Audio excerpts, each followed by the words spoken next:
Bienvenue pour ce nouvel épisode de la saison 2 des temps forts, nos rendez-vous mensuels sur l'actualité de l'environnement de la formation. Pardon. Bonjour à tous. Bonjour Alexa.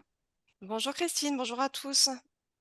Eh bien, pour ce quatrième épisode, nous avons choisi de recueillir les pratiques et les usages de la formation en entreprise. Et donc, nous avons le plaisir d'accueillir aujourd'hui Madame Virginie Petit-Quinault, RH chez Leroy Merlin, et Monsieur Fabrice Vuillot, responsable de formation chez Savoie. Bonjour à tous les deux et merci de nous avoir rejoints. Bonjour. Bonjour. Eh bien, Alors, Alexa, je te laisse la parole. merci. Bonjour à nos invités également. Bonjour à tous. Donc, comme d'habitude, on vous rappelle un petit peu les règles du jeu de notre webinaire. Donc, on se retrouve pour un format d'1 heure. Le webinaire est enregistré. Vous aurez accès d'ici quelques temps au replay sur le site du Cariforef, sur le site d'Amphore. Et nous vous enverrons aussi par mail une petite alerte sur la disponibilité de ce replay avec une infographie de synthèse sur les points clés qu'on va voir avec nos invités aujourd'hui sur la gestion de la formation en entreprise. Et donc, n'hésitez pas à commencer à préparer vos questions dans la rubrique de discussion qui s'affiche en bas de votre écran, la rubrique de chat. Vous pouvez les interroger et nous y reviendrons en fin de webinaire avec un petit temps d'échange d'une dizaine, quinzaine de minutes. Merci. Merci, Alexa.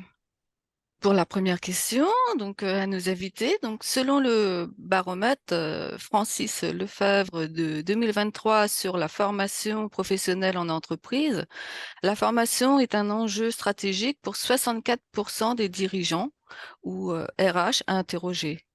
Et vous, qu'en pensez-vous?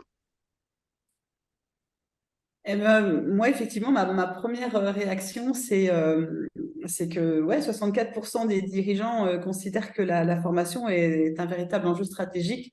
C'est à la fois très bien, mais je suis même étonnée.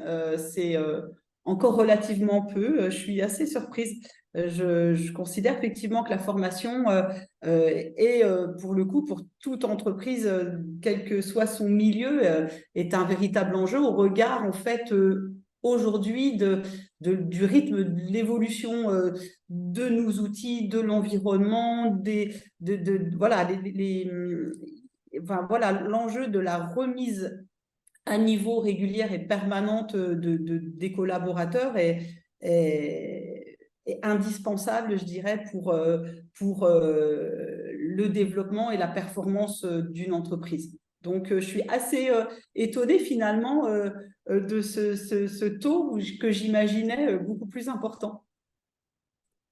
Alors, bien entendu, pour nous, responsables formation et responsables RH, la formation est forcément un levier stratégique, ce qui veut dire aussi qu'il y a encore des personnes à convaincre au sein des sociétés, peut-être au niveau de la direction, et je pense aussi aux managers. Bien entendu, la formation est un levier stratégique et sera toujours un levier stratégique. Il suffit de regarder aujourd'hui les situations dans des entreprises qu'on a pu constater, notamment après l'épisode Covid, c'est qu'il y a davantage de turnover dans les équipes des organisations.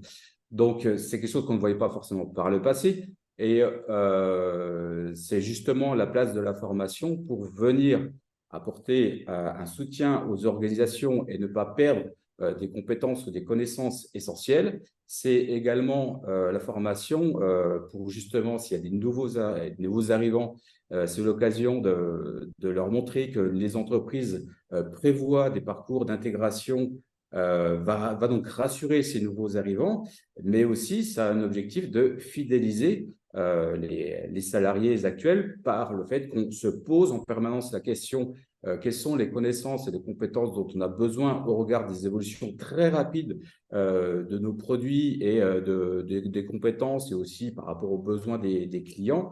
Et c'est justement ce levier-là, la formation, qui va aider les entreprises. Je tiens juste à faire une petite parenthèse, c'est que l'entreprise Savoie, donc nous déployons des formations auprès des clients et également en interne dans notre organisme de formation. Et nos clients se trouvent aussi bien en France qu'à l'étranger.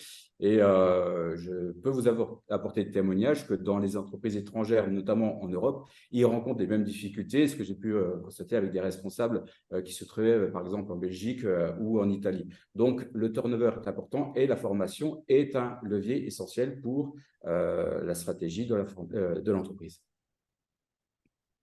Merci à tous les deux. Alors, on va passer sur une deuxième question qui est vraiment connectée à ce que vous venez d'évoquer. C'est de savoir un peu plus en détail la formation pour répondre finalement à quels besoins. Si on revient sur le baromètre nous identifie plusieurs objectifs et vous en avez évoqué quelques-uns, hein, avoir des collaborateurs efficaces et créatifs, intégrer les compétences nécessaires au développement de l'entreprise, être en règle, sachant qu'au niveau de la participation des différentes personnes qui ont été interrogées, le fait d'être en règle ou être en lien avec la réglementation existante, c'est ce qui revient assez fréquemment comme objectif par rapport à la formation. Autre objectif, fidéliser les collaborateurs et puis rendre l'entreprise plus attractive. Et en fait, ça, ce sont les enjeux essentiels qui remontent en fait de l'analyse de Francis Lefebvre. Est-ce que vous partagez ces enjeux-là? Alors, on a évoqué le turnover et la fidélisation, donc il y a au moins un des enjeux qui est partagé. Après, la question d'être à jour avec la réglementation, est-ce que, on va dire, les formations obligatoires sont vraiment le cœur de la structuration de votre plan de développement ou pas? Est-ce que l'enjeu d'attractivité, il est aussi fondamental? Voilà, on voulait votre avis un peu sur ce questionnement-là. Bah, la formation doit être un moment privilégié, que ce soit pour déployer des formations sécurité, des formations liées aux connaissances ou du management, relations professionnelles ou l'utilisation de différents outils.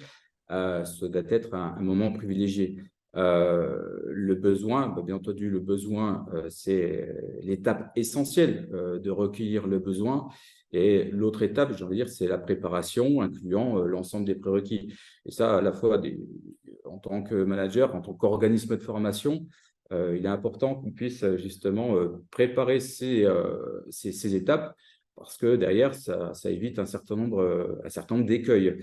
Moi, j'insiste sur le fait que la formation doit être un moment privilégié, aussi bien pour les managers que pour les salariés et les stagiaires qui vont être formés. Trop souvent par le passé, ça se limite à où est-ce qu'on doit se trouver et à quelle heure. Non, qu'est-ce qu'on va apprendre? Pourquoi? Quels sont les résultats qui sont attendus?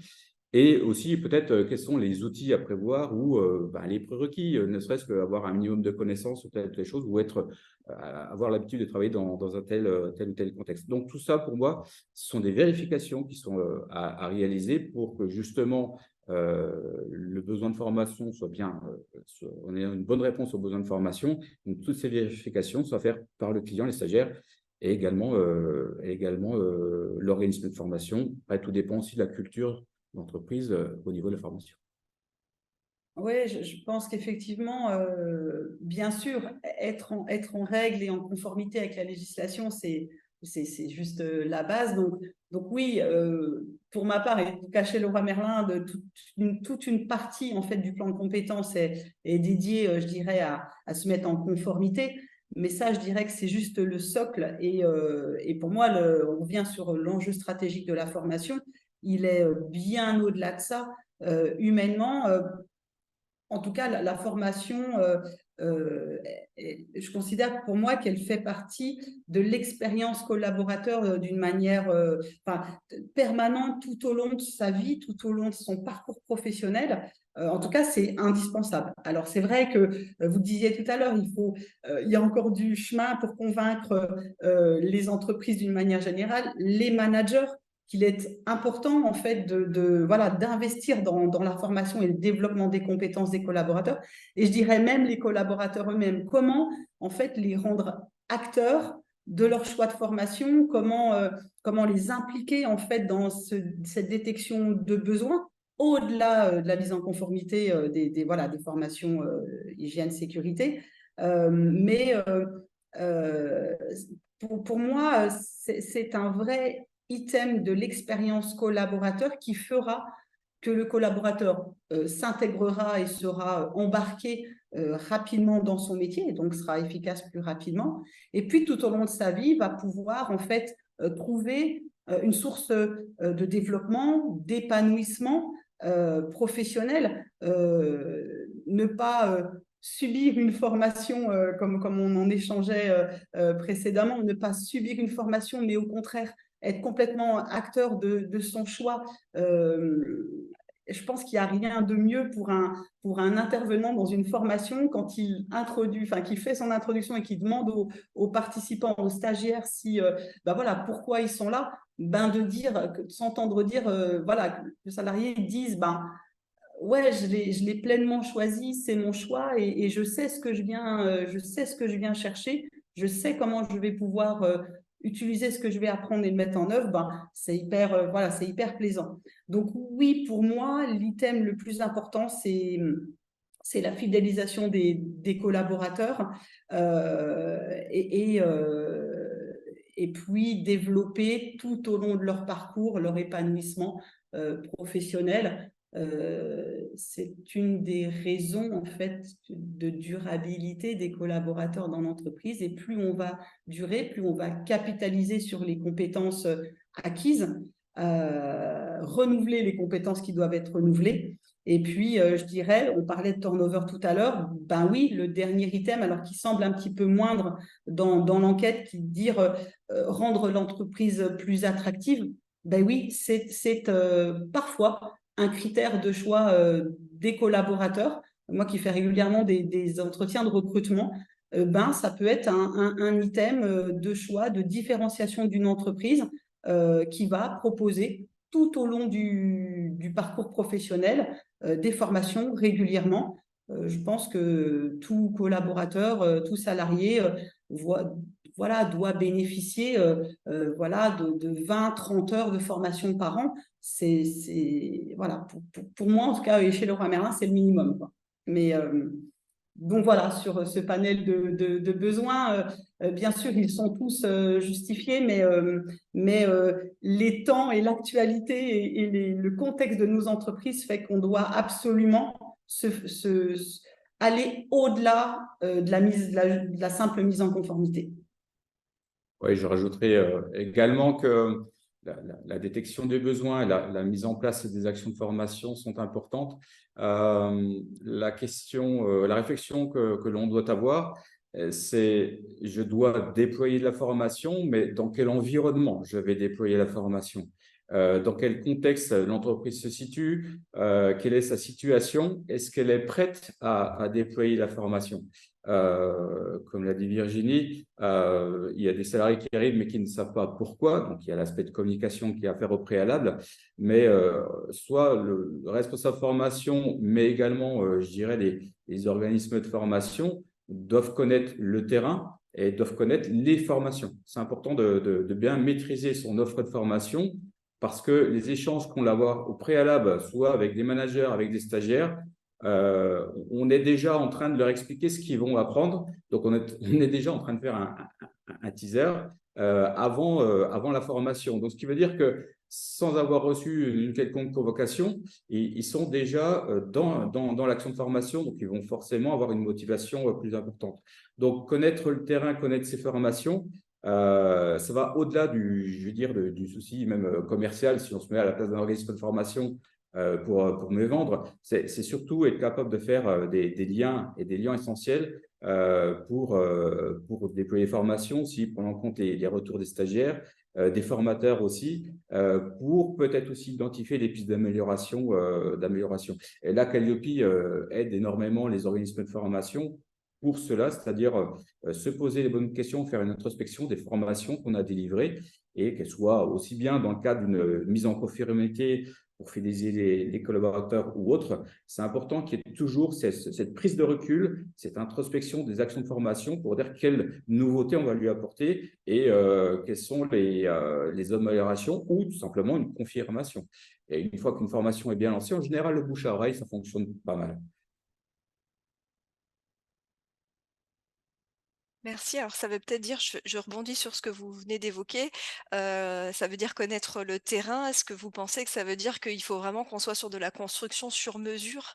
Parce que c'est un peu ce que vous avez dit de façon différente, je reformule. Ce qui fonctionnera en fait par rapport à tous ces enjeux de fidélisation et de rendre l'entreprise plus attractive, c'est partir de la culture de l'entreprise, des process de l'entreprise, et finalement du sur mesure. Est-ce que je reformule bien ou est-ce que vous y voyez autre chose? Oui, c'est faire du sur-mesure. Alors, euh, le sur-mesure, ça va par rapport à la déclinaison même de l'action de formation. Oui, ça en fait partie. Mais c'est du sur-mesure par rapport à comment la formation, l'action de formation va-t-elle vivre dans l'entreprise. Du sur-mesure, c'est des questions simples. C'est si on met en place, par exemple, un module de e-learning et que je suis réparti sur tout un ensemble de sites au travers du pays, je vais m'assurer que, quels que soient les différents endroits, on a à la fois le matériel qui permette et à la fois les connexions réseau qui le permettent. C'est ça, le sur-mesure. C'est aussi savoir est-ce que c'est jouable de déployer la formation dans cet environnement. Et ça, c'est une question qui est essentielle. Et quelle que soit la thématique, j'ai envie de dire.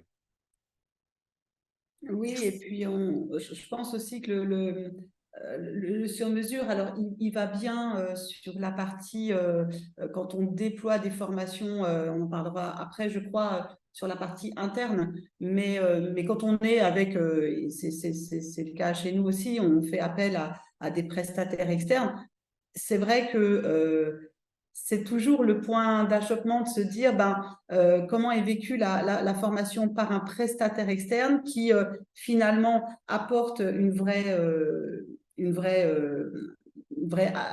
intérêt technique, un vrai apport technique ou un vrai apport d'expert, mais qui parfois on le sent ne connaît, voilà, et c'est normal, ne connaît pas forcément les pratiques de l'entreprise, la culture de l'entreprise, le style managérial de l'entreprise, et donc il peut y avoir effectivement un petit décalage. Mais je dirais que c'est pour ça qu'il faut voilà, choisir sa formation interne ou externe en fonction du besoin et bien comprendre qu'effectivement, si on fait appel à un prestataire externe, évidemment, il ne va pas être euh, aussi, aussi sur mesure qu'un déploiement en interne. En revanche, il y a aussi des vrais avantages à prendre un prestataire externe parce que et voilà, en termes peut-être de déploiement plus rapide, peut-être en termes aussi de technicité, c'est quelque chose qu'on ne maîtrise pas en interne et donc il faut faire appel à un expert.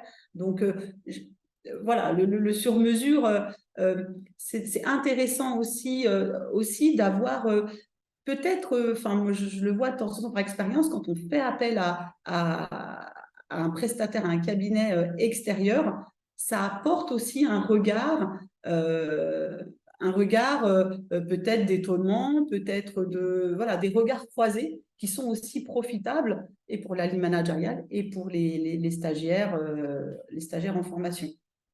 Ouais, ce regard extérieur d'un Mm. organisme de formation, euh, il est opportun de l'utiliser lorsqu'on a des messages à faire passer ou des objectifs de formation, des connaissances à transmettre, parce que il y aura une légitimité derrière cet intervenant que n'aura éventuellement pas un manager. Et si je me mets un petit peu à la place aussi d'organismes de formation, je suis amené à intervenir pour faire une formation sur mesure. C'est là où il a une vraie carte à jouer. La première, c'est montrer que par rapport à la problématique, aux besoins que vous me faites part, oui, j'ai déjà eu ce type d'intervention où j'ai d'autres retours d'expérience à vous partager avec des clients que j'ai pu avoir par le passé. Et également, quand par le passé où j'étais amené à faire des achats de formation et à justement recueillir les offres, ce qui permet de distinguer l'organisme de formation que je vais choisir ou que je ne choisirai pas, c'est celui qui va montrer qu'il a tout à fait compris notre besoin et que du coup, il est capable d'adapter sa prestation, capable aussi capable de prendre en compte vraiment ce qui se passe, ce qui se vit, je dirais peut-être les termes qui sont utilisés habituellement dans l'entreprise ou les outils qui sont utilisés pour justement faire en sorte qu'on a l'impression que la personne connaît déjà. Et donc là, il y a toute une phase d'ingénierie, de préparation qui est essentielle, où il y a des moments qui doivent avoir lieu entre le formateur, hein, le formateur ou le consultant. Je pense que le commercial, oui, il faut qu'il soit là en termes de garant, mais le formateur doit être présent pour pouvoir échanger à la fois avec les responsables formation, avec les managers, mais aussi c'est très important d'échanger avec le public cible. Parce qu'on a toujours un petit écart entre les besoins que nous remontent des managers et finalement ce dont les collaborateurs ont véritablement besoin. Donc, c'est important d'aller recueillir ces informations auprès de ces différentes parties parce qu'on va mieux cerner la situation, mieux cerner le problème, mieux identifier les résultats à atteindre et forcément, le contenu de la formation sera beaucoup plus adapté et apportera de meilleurs résultats. Alors, donc, vous avez déjà répondu à une partie de la question que je souhaitais vous poser. C'est, avez-vous recours à des organismes externes ou déployez-vous la formation en interne? Alors, dans ce cas, pourquoi? Oui, effectivement, en tout cas, chez Laura Merlin, on va dire qu'il y a comme j'imagine dans beaucoup d'entreprises, il y a un mixte des deux. Et aujourd'hui, voilà, il faut, je pense, pour s'adapter à voilà, l'évolution du contexte et du contexte économique, social, à des enjeux oui, économiques. Il faut à la fois mixer l'appel à des prestataires externes soit parce que c'est une expertise qu'on va aller chercher et puis ou c'est une question d'externalisation parce qu'il y a un timing à tenir, enfin voilà. Et puis, en tout cas, moi, je vis depuis quelques années maintenant, effectivement, aussi un recentrage un recentrage, oui, en tout cas, une vraie tendance à la formation en interne.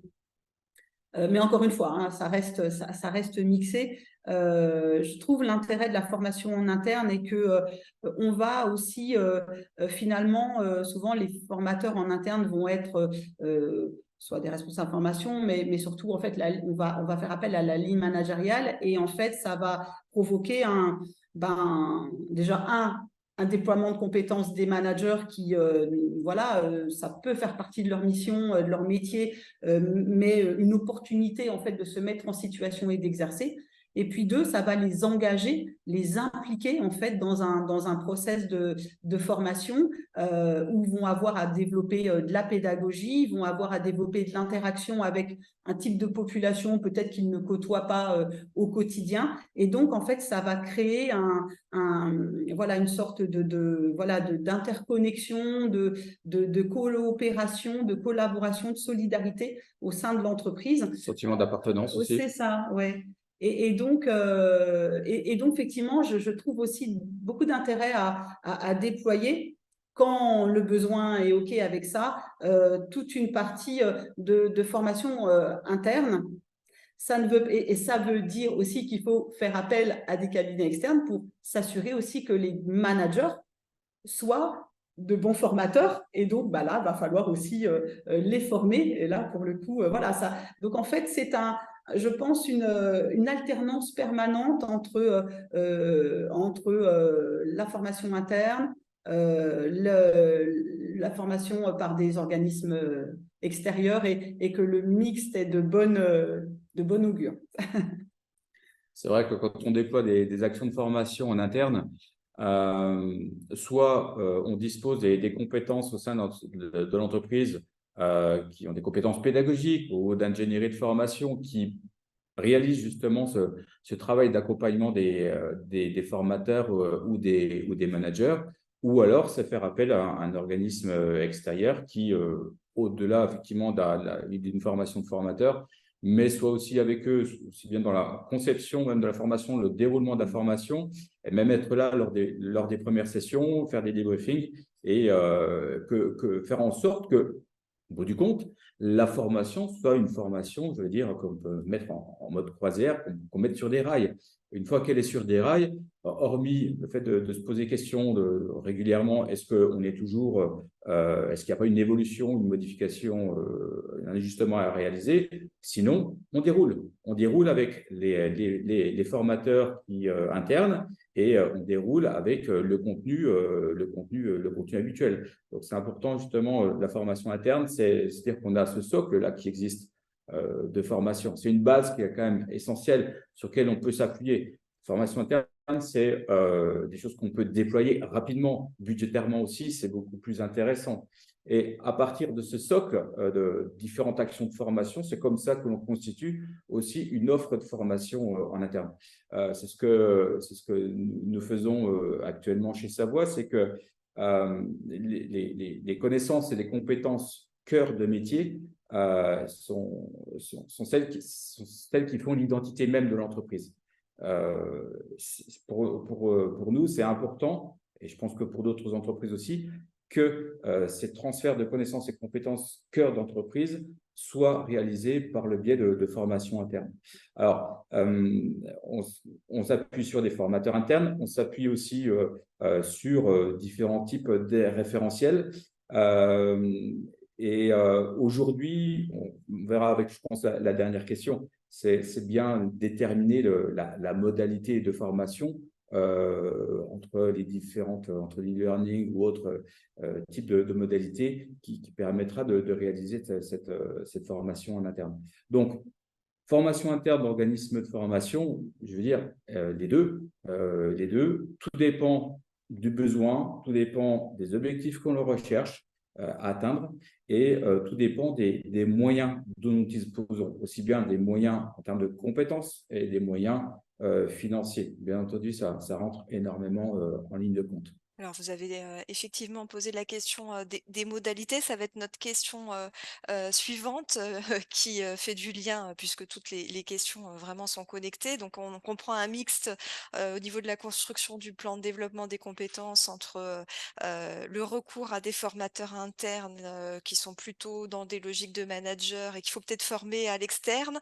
et des prestataires et peut-être en fonction des compétences sur lesquelles il faut travailler. Vous allez choisir entre ce format interne ou ce format externe en fonction de logiques budgétaires aussi, puisque vous l'avez évoqué, et puis peut-être en fonction de contraintes de temps, parce que vous l'avez évoqué aussi par rapport au projet. Donc la question suivante, c'est de savoir s'il y a un enjeu en termes peut-être cette fois-ci de choix de la modalité pédagogique. Et quand je dis modalité pédagogique, c'est-à-dire en termes de format, hein, on sait qu'on a différentes modalités, hein, on peut avoir la modalité en alternance, on peut avoir la modalité en présentiel, on peut avoir du distanciel et puis on peut avoir aussi aujourd'hui ce qu'on appelle l'action de formation en situation de travail. Donc la question, c'est un peu de savoir comment vous faites votre choix au-delà de la question interne, externe, entre ces différentes modalités. Est-ce que vous avez peut-être des pratiques, puisque il me semble que vous avez évoqué des pratiques particulières de travail aussi avec les pairs à l'interne de l'entreprise? Oui, ben, effectivement, moi je vous racontais effectivement que chez nous, en tout cas, il y a toute une partie en fait du plan de développement qui est portée parfois par la ligne managériale quand c'est adapté, mais aussi depuis quelques années, on a développé une pratique de la formation, alors que j'appelle formation, mais qui est finalement du partage de connaissances, du partage de bonnes pratiques entre pairs. Entre collègues. En fait, on est parti du principe avec certains collaborateurs du magasin, pour être très concrète, un petit groupe de travail où on est parti du constat que au sein de notre magasin, comme dans beaucoup d'entreprises, il y a des nouveaux arrivants et il y a aussi des collaborateurs très expérimentés qui connaissent bien le job, qui le font depuis des années et qui ont cette appétence en fait à la transmission naturelle parce que naturellement ils vont aller participer à la bonne intégration d'un nouvel arrivant. Et donc ce côté intergénérationnel et ce côté débutants et expérimentés. Avec un groupe de collaborateurs, on s'est dit, donc ça date de 2018-2019, donc avant la crise sanitaire, etc.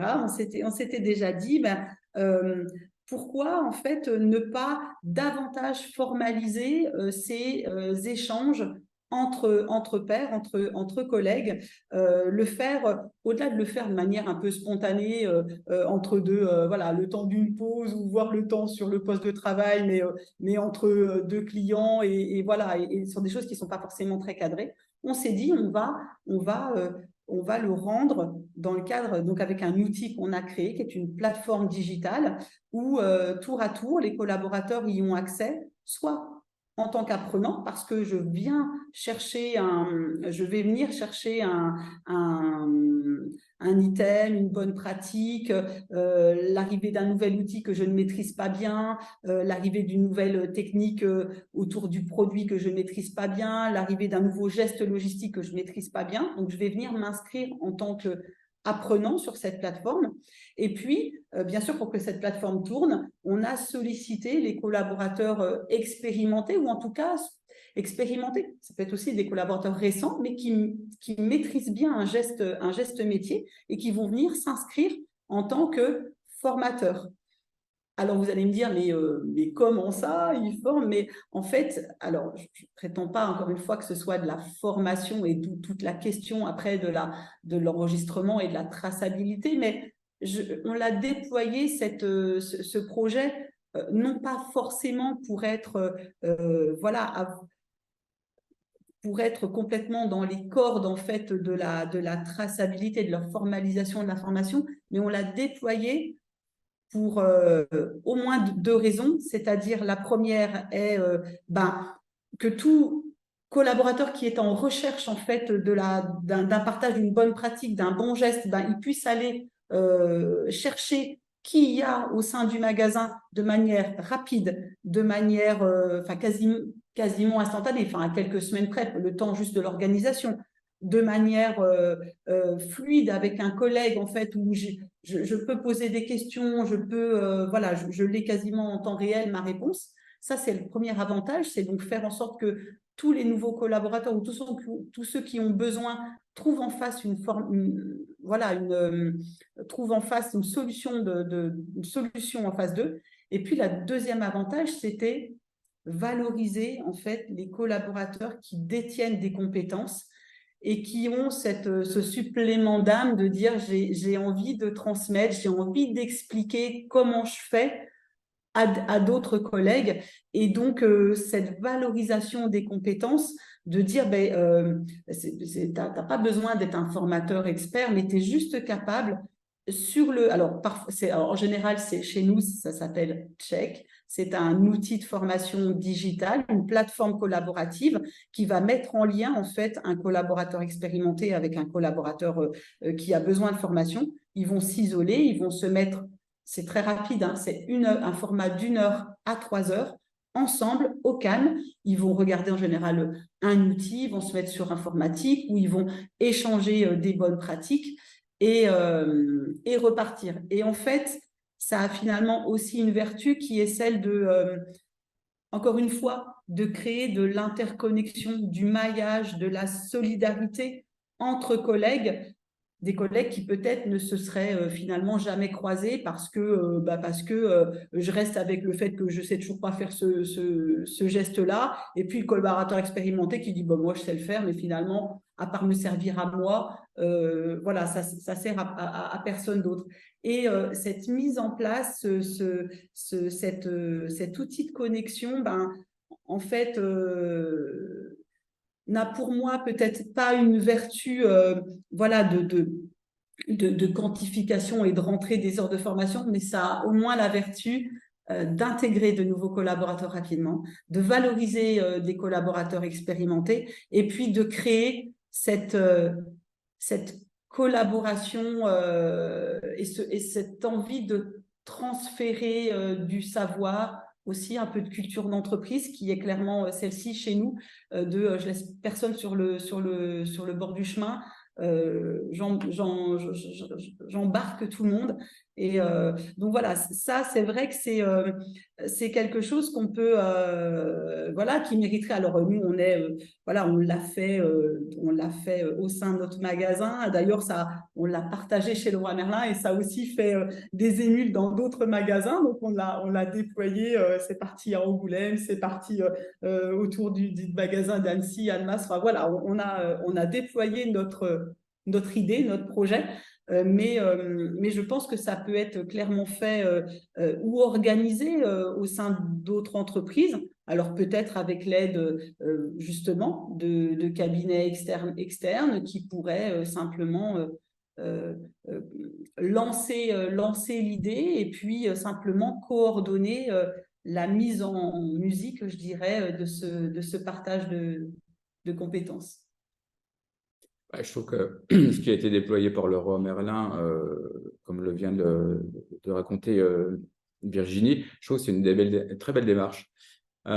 Pourquoi? Parce que l'échange, on a oublié avec le temps que en fait, l'échange, c'est un moment essentiel où on apprend.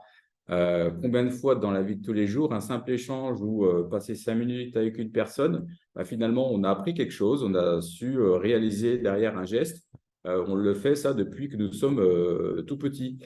Et je trouve que c'est bien, c'est que vous avez trouvé justement le bon équilibre entre un acte d'apprentissage finalement très simple, mais très efficace, et que vous avez justement trouvé la formalisation. Et je pense que mon point de vue, c'est que plus globalement parlant, il faut, la modalité à utiliser, c'est laquelle? J'ai envie de dire, c'est celle qui marche. C'est celle qui marche qu'il faut utiliser. Il ne faut pas hésiter à sortir des dispositifs habituels de formation. D'ailleurs, je pense qu'avec le temps, personnellement, je parle davantage d'actes d'apprentissage. Il me semble qu'avec la loi de 1971, on a été trop imbriqué avec les différents dispositifs de formation. En plus, avec le cadre légal qui imposait de dispenser des formations, devait justifier qu'on avait dépensé de la formation. On a dépensé, ok, mais est-ce qu'on a bien réussi cette formation? Est-ce qu'elle a apporté les effets attendus? Non, moi j'ai trop connu souvent où on avait beaucoup dépensé d'argent, mais finalement, pour quel résultat? Alors que la démarche ici de mettre en place des simples échanges au sein d'une société entre managers ou entre pairs, là, il va y avoir un véritable apprentissage. Donc, pour moi, je pense qu'il ne faut pas hésiter à sortir justement des sentiers battus des dispositifs de formation. Il faut utiliser ce qui fonctionne. Donc, mon point de vue, c'est entre l'ensemble des modalités. Est-ce qu'il faut faire plus de présentiel, plus de e-learning, plus de classes virtuelles, plus… Non, enfin, il y a l'équilibre, il n'y a pas une réponse propre à donner, c'est quel équilibre? La réponse, c'est quoi quelle est la meilleure réponse par rapport aux besoins et par rapport à l'objectif que l'on souhaite atteindre. Et c'est surtout ça. Donc, l'important, il est là. Donc, quel est l'objectif et le résultat attendu? Et c'est la modalité la plus pertinente qui va être utilisée pour réaliser la formation. Donc, ce qui veut dire aussi que si on va vers des nouvelles modalités, c'est important qu'il y ait ces phases de test. Je me lance sur une première vague de formation via un contenu e-learning ou via une classe virtuelle ou via avec des formations internes avec des managers. Il est important d'avoir un moment d'arrêt après les premières formations. Stop, on prend une photo, qu'est-ce que ça a donné, quels sont les résultats, comment se sont déroulées les formations. Et à partir de là, c'est de valider le déploiement de la modalité. Il ne faut pas forcer non plus, dire je vais digitaliser pour digitaliser.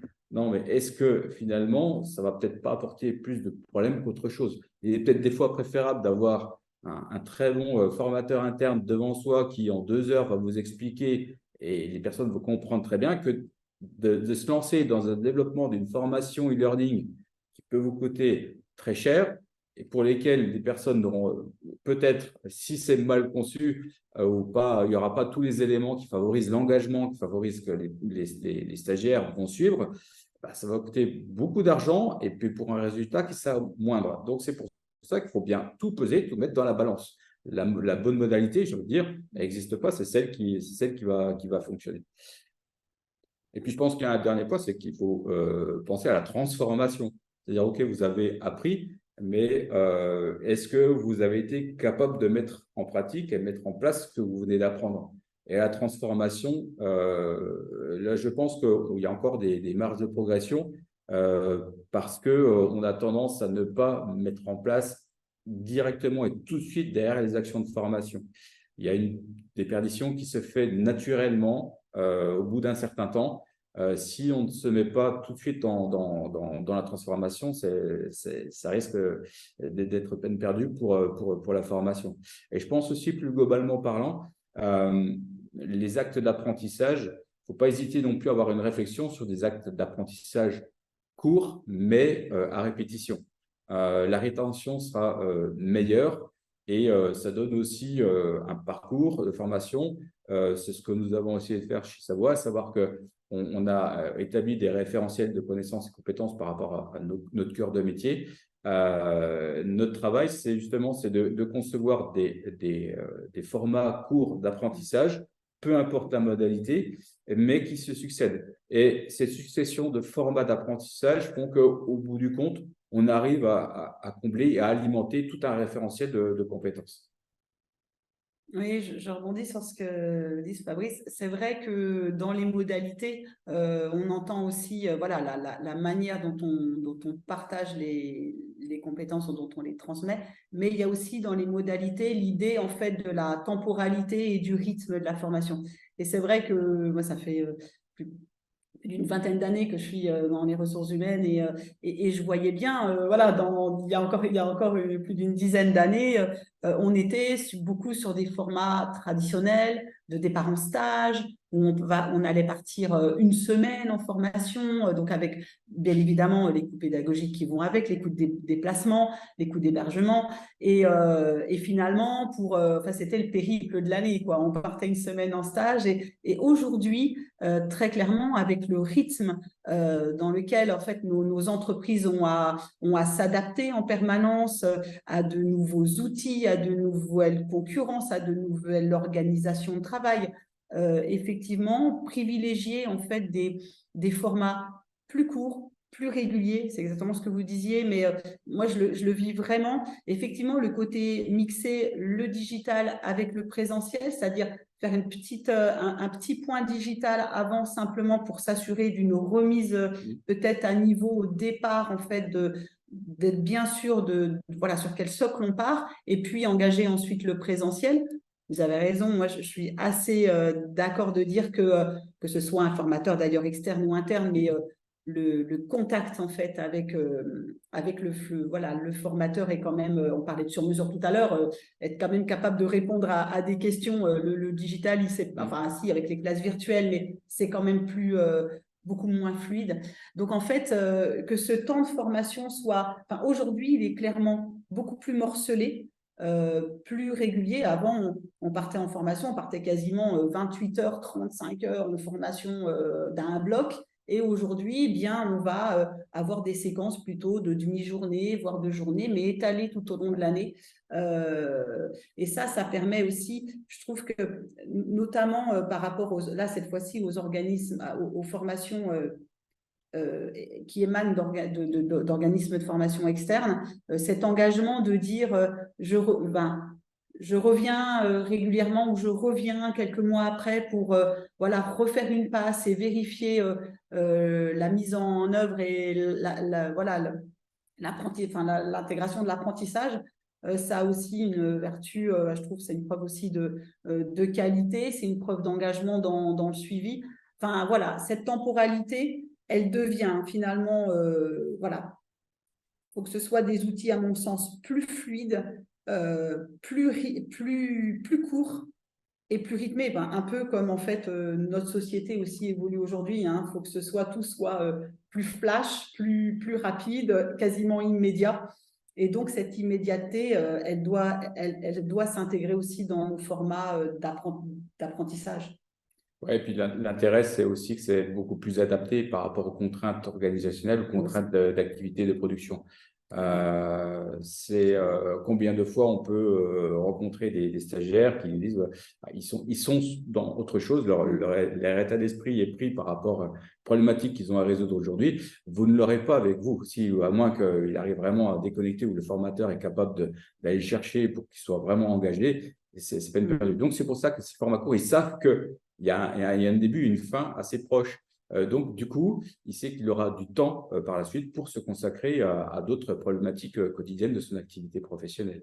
Et je tiens aussi juste à rajouter, c'est que la formation interne nécessite aussi au préalable que tout un ensemble de modes opératoires, de process soit bien décrit au préalable, de sorte qu'il n'y ait pas de malentendu lorsqu'on va déployer la formation. Et ce sont des éléments qui sont pertinents d'être inclus dans le contenu des formations. Donc, tout ce travail préalable, il est réalisé notamment avec les managers pour que les formations soient efficaces. Merci beaucoup. Alors, vous avez les remerciements déjà que je partage pour dire que vos témoignages sont très intéressants, très riches sur les éléments autour du développement des compétences, sur les formats, etc. On va peut-être reprendre quelques questions si vous en êtes d'accord. J'en profite pour regarder du côté du chat. Vous pouvez continuer à poser vos questions. On avait déjà 2 questions. Alors, il y a des choses peut-être qui vont faire rebondir sur des éléments que vous avez évoqués. Alors, on a une question qui est liée plutôt à une logique d'organisation à l'interne de l'entreprise pour savoir à quel moment vous élaborez le plan de développement ou le plan de formation. Je peux prendre la main. Effectivement, alors je racontais aussi tout à l'heure on est un peu tenu par des formats annuels parce que des formats budgétaires en fait de plan de formation. Alors moi, c'est mon grand regret en tant qu'RH opérationnel en établissement. Moi, mon rêve, c'est que, alors j'y arrive, on y arrive tout doucement, c'est que OK, il y a le budget de formation annuel, mais que la formation, pour moi, et détecter les besoins de formation, ils doivent être finalement en continu et permanent. Alors, on est un peu contraint par le budget annuel. Donc, en fait, et le réglementaire aussi. Et le réglementaire. Donc en fait, le plan de formation, en fait, il naît, voilà, on va détecter, enfin, on va identifier, pardon, le budget de formation là, en cette fin d'année. Et puis, nous, il est lié également à, puisqu'on va essayer, en fait, comment je dirais tout à l'heure, comme je disais au début, de rendre acteur, en fait, et demandeur le collaborateur de sa formation. On va beaucoup utiliser chez nous les entretiens annuels et les entretiens en continu pour que le collaborateur ait toujours en fait la main et toujours puisse être demandeur. Alors, il y a encore quelques années, quand la demande de formation arrivait en milieu d'année et que c'était, ou en début d'année et que le plan était déjà bouclé, le pauvre, il attendait 1 an, voire 1 an et demi pour se voir obtenir sa formation. C'est terrible, c'est terrible. Aujourd'hui, on ne peut plus se permettre ça. Donc, on a aussi, nous, en interne, organisé nos démarches pour que les stages et les classes soient ouvertes régulièrement. Mais effectivement, on est contraint. Moi, je dirais que je fais mon budget de formation clairement en septembre-octobre pour l'année suivante. Donc, la temporalité, elle est très longue, elle est beaucoup trop longue par rapport au côté très opérationnel des ressources humaines et du turnover et des besoins qui ne peuvent pas attendre 1 an, c'est pas possible, quoi. Mais on est encore un peu contraint par ça. Ouais, cette temporalité, cette obligation réglementaire fait qu'il y a un décalage. On va commencer, par exemple, des formations courant février, voire mars. Et donc, c'est une vraie contrainte. Et ce qu'il ne faut pas oublier, c'est qu'un plan de formation doit vivre en permanence. Ce n'est pas ce qu'on a établi courant décembre, qu'on doit absolument se figer sur ce qu'on a mis dans le plan de formation prévisionnel. Le plan doit vivre au gré des évolutions et des besoins au sein de la société. Merci. Alors, dans les autres questions, mais ça fait du lien avec ce qu'on évoque, hein, tout est connecté.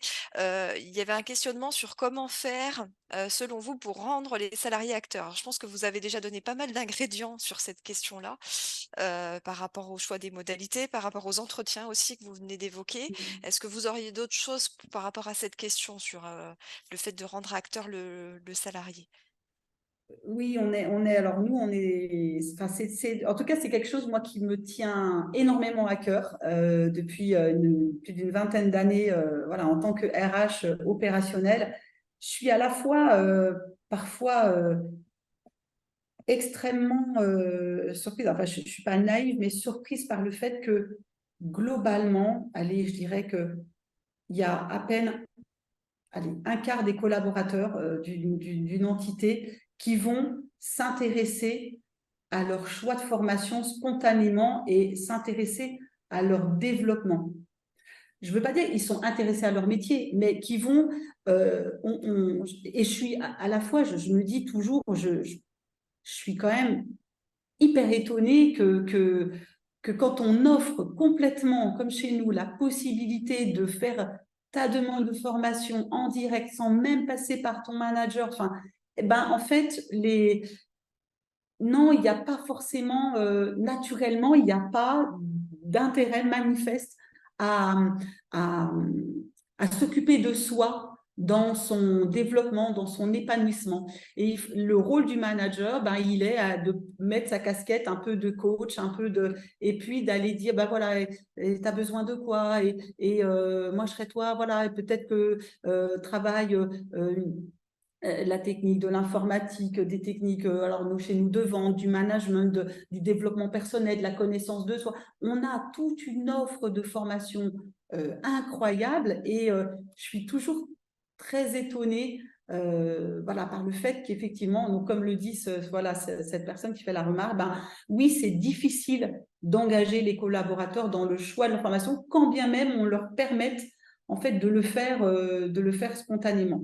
Enfin, il y en a qui le font, mais c'est vrai que c'est compliqué. Alors donc, en fait, on va aller les solliciter effectivement dans le cadre de ce qu'on appelle chez nous d'EDP, d'entretien annuel, puis d'entretien en continu. On va mettre en valeur chez nous ce qu'on appelle un parcours de développement individuel. On parlait de sur-mesure tout à l'heure, mais dans ce parcours de développement individuel, le collaborateur, en fonction de son objectif de développement, va pouvoir choisir des mises en situation terrain, des mises en situation voilà, sur lesquelles il va pouvoir se confronter, se frotter et vérifier qu'il a des aptitudes et des nouvelles compétences.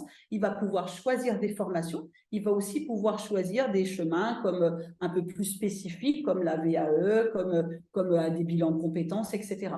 Et donc, ce PDI, ce parcours de développement individuel, il est enfin, en tout cas, toute l'équipe RH et la file managériale, voilà, s'engage, je dirais, quotidiennement à le communiquer auprès des équipes, à le prôner.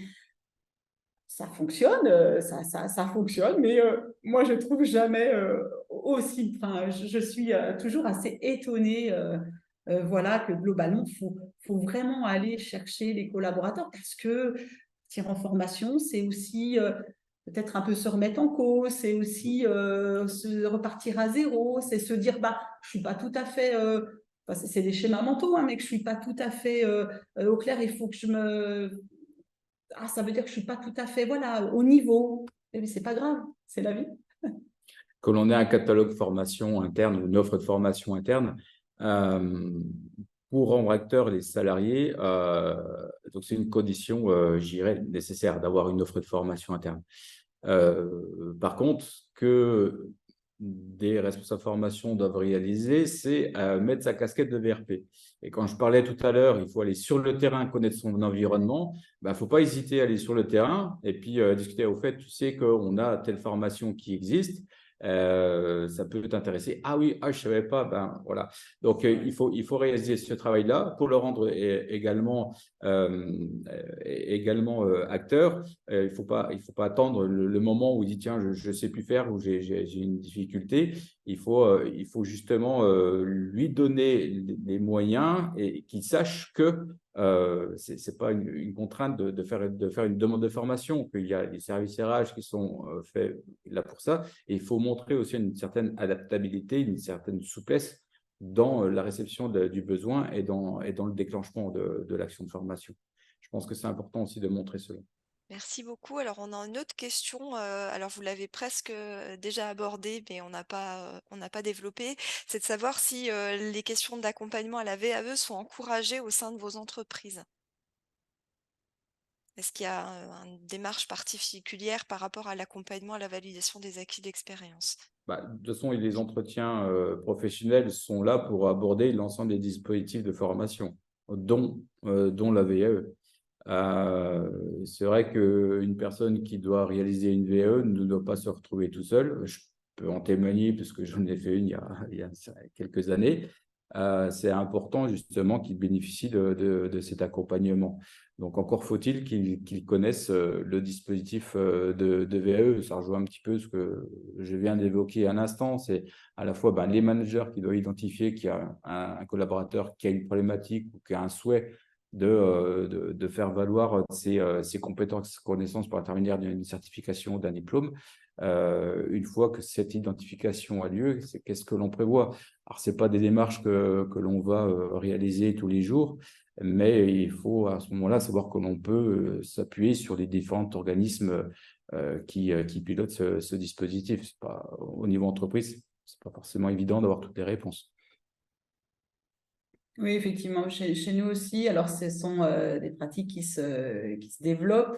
Le fait aussi, alors, il y a les entretiens effectivement annuels et les bilans 6 ans qui font de toute façon qu'on aborde ces outils. Je dirais aussi, alors chez nous, on a aussi un petit, dès lors qu'on est intéressé, une information interne très accessible. On a un petit e-learning qui réexplique la démarche de l'AVE, quand bien même voilà, un collaborateur serait intéressé. Et puis, je dirais que c'est aussi, parler de bouche à oreille tout à l'heure, c'est aussi ça. C'est-à-dire que quand un collaborateur a commencé à le faire au sein de l'établissement, de l'entreprise, eh bien, mettre en place un système de partage d'expérience, de témoignage, et en tout cas, si le collaborateur en est d'accord, voilà, l'exprimer, le valoriser. Alors, bien sûr, il y a le service RH qui va être vraiment en lien et relais pour aller orienter vers le CEP, etc. Mais le collaborateur qui a lui-même vécu cette VAE va être aussi une sorte d'ambassadeur.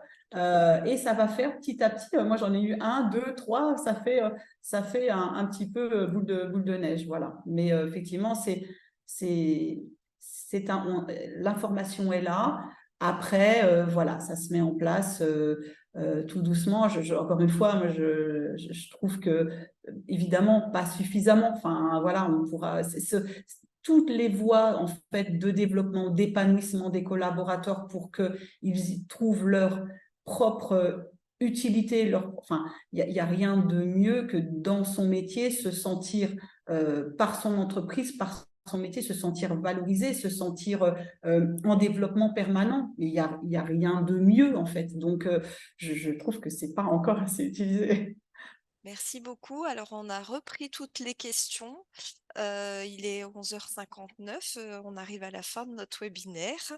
Merci pour ces témoignages qui étaient vraiment éclairants. Je laisse encore une petite minute de regard sur le chat pour la dernière question s'il y en a une. Et puis, je cède la parole à Christine.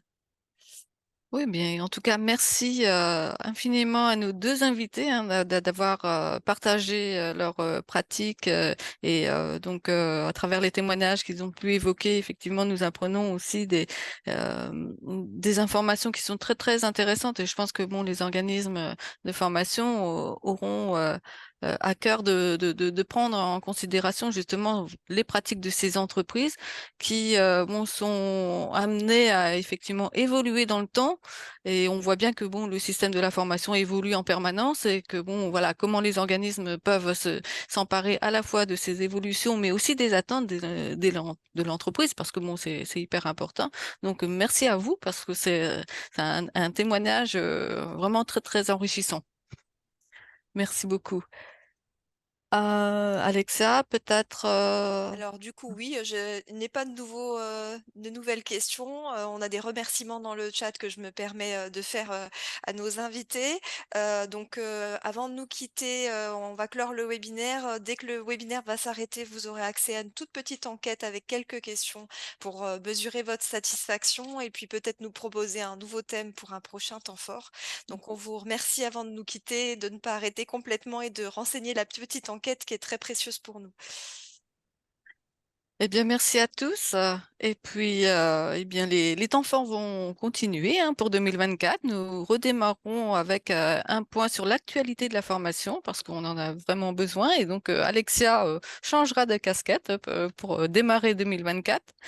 Et donc, pour l'épisode de février, eh bien, on nous conduira vers la mobilité et l'inclusion. Donc, avec un nouvel acteur qui viendra parler justement de tous les dispositifs autour de la mobilité. Donc, vous pouvez déjà vous inscrire et puis, bien, nous vous souhaitons de très très bonnes fêtes de fin d'année et on vous donne rendez-vous pour 2024. Et merci encore à nos invités. À très bientôt. Merci. Merci. Merci, au Au revoir. revoir. Merci, à bientôt et bonnes fêtes de fin d'année et vive 2024 avec la suite des temps forts.